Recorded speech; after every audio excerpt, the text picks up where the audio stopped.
आज हम लोग हिंदी व्याकरण में व्यंजन के बारे में ही पढ़ेंगे, क्योंकि हमने पिछले वीडियो में व्यंजन और व्यंजनों के भेद पढ़ लिया था। इसके बाद आता है उच्चारण स्थान के आधार पर व्यंजनों का वर्गीकरण। व्यंजनों का वर्गीकरण भी कई आधार पर किया जाता है। तो इसमें सबसे पहला आएगा उच्चारण स्थान के आधार पर व्यंजनों का वर्गीकरण। उच्चारण स्थान मतलब मुख के किस भाग का प्रयोग इन व्यंजनों के उच्चारण में किया जाता है या होता है, उन्हीं भागों को उसका उच्चारण स्थान कहा जाता है। तो इस स्थान पर व्यंजनों के कुछ वर्गीकरण संक्षिप्त में बता देते हैं। सबसे पहला है कंठ। ऐसे व्यंजन जिनका उच्चारण गले से हो या कंठ से हो, उन व्यंजनों को हम कंठ व्यंजन या अंश वर्ण कहते हैं। ये तो हुआ उच्चारण स्थान के आधार पर पहला भाग कंठ। दूसरा होता है तालव्य। तालव्य मतलब तालु से जिन व्यंजनों का उच्चारण तालु से हो, उनको हम तालव्य वर्ण कहते हैं। च, छ, ज, झ, ञ, श, जिन्हें तालव्य शब्द भी कहा जाता है। तो इन व्यंजनों का उच्चारण ताल द्वारा किया जाता है, इसलिए तालव्य व्यंजन। इसके बाद होता है मूर्धन्य, मूर्धा। तो मूर्धा उसको कठोर तालु के मूर्धा भाग से, जो तालु ऊपर का तालु है उसके ऊपर जो मूर्धा भाग है, उस मूर्धा भाग के द्वारा ट, ढ, ढ, ढ, उसके बाद ढ़, ये ढ, ये अ का ही रूप है ढ़, और ये श। तो इनका उच्चारण हम मूर्धा के द्वारा करते हैं। उसके बाद दंत। दंत वर्ण का उच्चारण दांत के ऊपरी दांत के निकट से त, थ, द, ध, न, ऊपरी दांत की जिह्वा जो है ऊपरी दांत पर जाकर के स्पर्श करती है, इसलिए दंत वर्ण। कोट जिसमें कोट का उच्चारण स्थान कोट के द्वारा हो, प, फ, ब, भ, म। दंतोष्ठ, दांत और ओठ दोनों का प्रयोग हो, और फ, दंतोष्ठ भी ध्यान देना है। इसके अलावा एक व्यंजन वर्ष व्यंजन होता है, जिसमें दांत के मूल भाग से, दांत के मूल भाग से फ, ज, र, ल, इन व्यंजनों का उच्चारण दांत के मूल भाग से किया जाता है, और दांत के मूल भाग को ही वर्ष कहा जाता है। तो उच्चारण स्थान के आधार पर ये व्यंजनों के भेद हो गए। उच्चारण स्थान के आधार पर व्यंजनों के भेद कंठ, तालव्य, मूर्धन्य, दंत, ओष्ठ, दंतोष्ठ और वर्ष। जिसका उच्चारण कंठ से हो, गले से हो, जिसका उच्चारण तालु से हो, जिसका उच्चारण मूर्धा से हो, जिन व्यंजनों का उच्चारण दांत के परिभाग के निकट से हो, जिनका उच्चारण ओठ से हो, जिनका उच्चारण दांत और ओठ दोनों से हो, और जिनका उच्चारण दांत के भाग से हो, ये वर्ष व्यंजन कहे जाते हैं। इसके बाद प्रयत्न के आधार पर व्यंजनों का वर्गीकरण किया जाता है। यानी कि हम उच्चारण करते हैं तो उसमें हमारे द्वारा उच्चारण करने में लगाए गए प्रयत्न के आधार पर व्यंजनों के कुछ भेद होते हैं। इसमें स्पर्शी व्यंजन, संघर्षी व्यंजन, अस्पर्श संघर्षी व्यंजन, अंतःस्थ व्यंजन, उत्क्षिप्त व्यंजन और अयोगवाद भी इसमें आ जाते हैं। अयोगवाद, हालांकि स्वर व्यंजन और अयोगवाद ही माने जाते हैं, लेकिन हम जब प्रयत्न के आधार पर व्यंजनों का वर्गीकरण होता है करते हैं तो उसमें अयोगवाद आते हैं। तो सबसे पहले आ गया स्पर्शी व्यंजन। इस आधार पर प्रयत्न के आधार पर जब व्यंजनों का वर्गीकरण करते हैं उसमें सबसे पहला स्पर्शी व्यंजन। तो जिन व्यंजनों का उच्चारण करते समय उच्चारण करने वाले अवयव ऊपर उठकर उच्चारण स्थान को छूते हैं और मुख से निकलने वाली हवा का मार्ग होते हैं, स्पर्शी व्यंजन कहे जाते हैं। हमने स्पर्शी व्यंजन की बात की थी, स्पर्श व्यंजन, अंतःस्थ व्यंजन है, उसमें स्पर्शी व्यंजन वे व्यंजन आते हैं जिन व्यंजनों का उच्चारण करने में मुख का कोई भाग किसी भाग को स्पर्श करते हुए वाल के मार्ग को रोकता है वो व्यंजन स्पर्शी व्यंजन कहे जाते हैं। और ये आपको दिया भी गया है क ख ग घ ठ ठ ड ढ द थ द थ प फ ब भ। इसमें जो पांचवा वर्ण है अंग य अ न म इनको छोड़ दिया जाता है। ये हो जाते हैं आपके स्पर्शी व्यंजन। स्पर्शी व्यंजन के बाद आता है संघर्षी व्यंजन।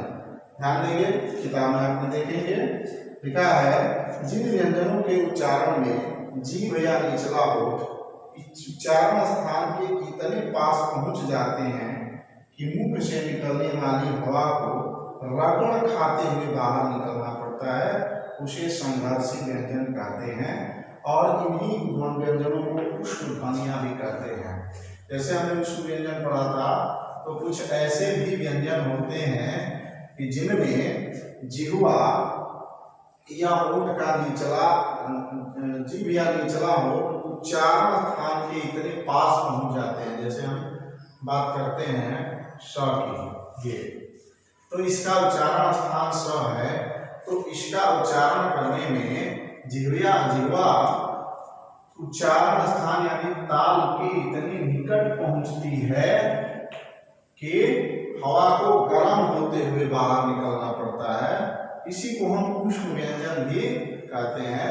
उन्हीं व्यंजनों को संघर्षी व्यंजन कहा जाता है जिसमें स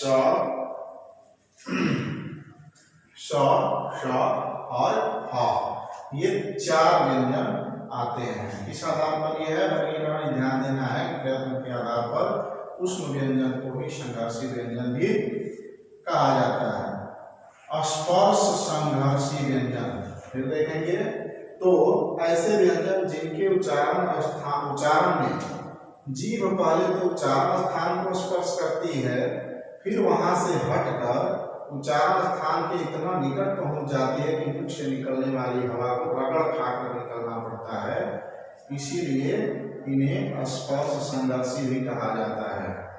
तो इसमें च छ ज झ ध्यान देंगे हमने स्पर्शी की बात की तो स्पर्शी की बात की तो इसमें हुआ कि जिन व्यंजनों का उच्चारण करते समय उच्चारण करने वाले अवयव या मुंह के भाग ऊपर उठकर उच्चारण स्थान को छूते हैं। इसमें हमने बताया कि निकट पहुंचते हैं कि गर्म होकर के वायु निकलती है। अब इन दोनों को मिलाते हैं कि पहले तो उच्चारण स्थान को छूते हैं और फिर दोबारा उनके निकट पहुंच करके हवा को रगड़ खाकर निकलना पड़ता है ऐसा कर देते हैं। तो इसीलिए इसे स्पर्श संघर्षी व्यंजन कहा जाता है क्योंकि इसमें स्पर्श और संघर्षी दोनों व्यंजनों का गुण पाया जाता है। जैसे च छ च छ ज झ छ छ ज झ ये स्पर्श संघर्षी व्यंजन कहे जाते हैं। अंतःमस्त व्यंजन हमने पीछे पढ़ लिया है। आगे बात करते हैं उत्क्षिप्त व्यंजन की। तो उत्क्षिप्त का मतलब होता है फेंका हुआ। उत्क्षिप्त का मतलब होता है फेंका हुआ। तो ऐसे व्यंजन जिनके उच्चारण में जीभ का आगे का भाग या अग्रभाग मूर्धा के स्पर्श करके झटके के साथ नीचे गिरता है उत्क्षिप्त व्यंजन कहलाते हैं। ध्यान देंगे मूर्धा का स्पर्श करेंगे और तुरंत नीचे गिरेंगे ढ ढ ये यहाँ पर ढ और ये ढ इन दोनों की बात करते हैं तो ये आ जाते हैं आपके उत्क्षिप्त व्यंजन में। इसके बाद अयुग्म की बात करें तो हिंदी वर्णमाला में अं और विसर्ग अ अनुस्वार अं इसको अनुस्वार भी कहा जाता है और अ जिसको हम विसर्ग कहते हैं। अनुस्वार और विसर्ग अं और अ को स्वर नहीं माना जाता है। स्वरों के साथ लिखने की परंपरा चली आ रही पर ये दोनों ध्वनियां स्वर नहीं है। इन दोनों ध्वनियों को अयोग्य कहा जाता है। एक बार फिर से इसको हम देखेंगे प्रयत्न के आधार पर व्यंजनों का वर्गीकरण। तो प्रयत्न के आधार पर व्यंजनों का निम्नलिखित वर्गीकरण है। पहला है स्पर्शी व्यंजन यानी कि इसमें जीभ या कोई जो भाग उच्चारण स्थान को छूते हैं। ध्यान देंगे इसमें मुख के जिन भाग के द्वारा उच्चारण किया जाता है वो भाग यदि उच्चारण स्थान को छूते हैं तो उसी को हम स्पर्शी व्यंजन कहते हैं। जैसे क ख ग घ च छ ज झ ट ठ ड ढ आ ता था धा धा प फ ब भ, ये हो जाते हैं स्पर्शी व्यंजन। उसके बाद होता है संघर्षी व्यंजन। हमने बताया कि ऐसे व्यंजन जो इतना निकट पहुंच जाए, क्या निकट पहुंच जाए, तो उच्चारण स्थान के निकट वह भाग पहुंच जाए जिस भाग के द्वारा हम उच्चारण करते हैं। मुख का वह भाग जिसके द्वारा हम व्यंजनों का उच्चारण करते हैं वह उच्चारण स्थान के निकट पहुंचे, स्पर्श न करे, निकट पहुंचे कि मुख से निकलने वाली वायु को गर्म होना पड़े या गर्म हो जाती है, उसे संघर्षी व्यंजन भी व्यंजन कहते हैं, जो हमने उसमें व्यंजन पढ़ा था। स्पर्श संघर्षी, जिस व्यंजन में स्पर्शी और संघर्षी दोनों का गुण विद्यमान हो, यानी कि पहले तो वह उच्चारण स्थान को स्पर्श करेगी, मुख का भाग स्पर्श करेगा और उसके बाद उच्चारण स्थान के निकट पहुंचते हुए निकट पहुंचेगा जिससे कि वायु को रगड़ के द्वारा निकलना पड़े, वो संघर्षी व्यंजन कहे जाते हैं, स्पर्श संघर्षी कहे जाते हैं। इसकी बात हमने बताई थी च छ जा जा। अंतःस्थ व्यंजन हमने पढ़ लिया था, यह लवा की बात होती है जो उष्ण या संघर्षी और स्पर्शी के मध्य स्थित होते हैं। उत्क्षिप्त व्यंजन, जिस उत्क्षिप्त फेंका हुआ तो जीवा जो है वह मूर्धा के पास जाती है और तुरंत नीचे गिरती है, देखिए ऊपर जीवा जाएगी और तुरंत नीचे गिरेगी, वो उत्क्षिप्त व्यंजन होते हैं। और अयुग्मा की बात हुई थी, ये अम और बह को स्वर के साथ लिखा तो जाता है लेकिन यह स्वर नहीं होते हैं और इसीलिए इसे अयुग्मा कहा जाता है। तो यदि हम प्रयत्न के आधार पर व्यंजनों का वर्गीकरण करते हैं तो अयुग्मा भी इसी के अंतर्गत आ जाते हैं।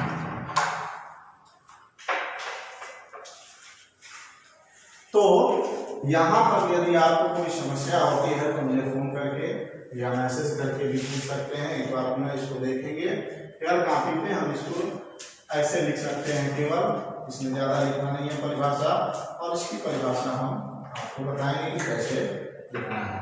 धन्यवाद।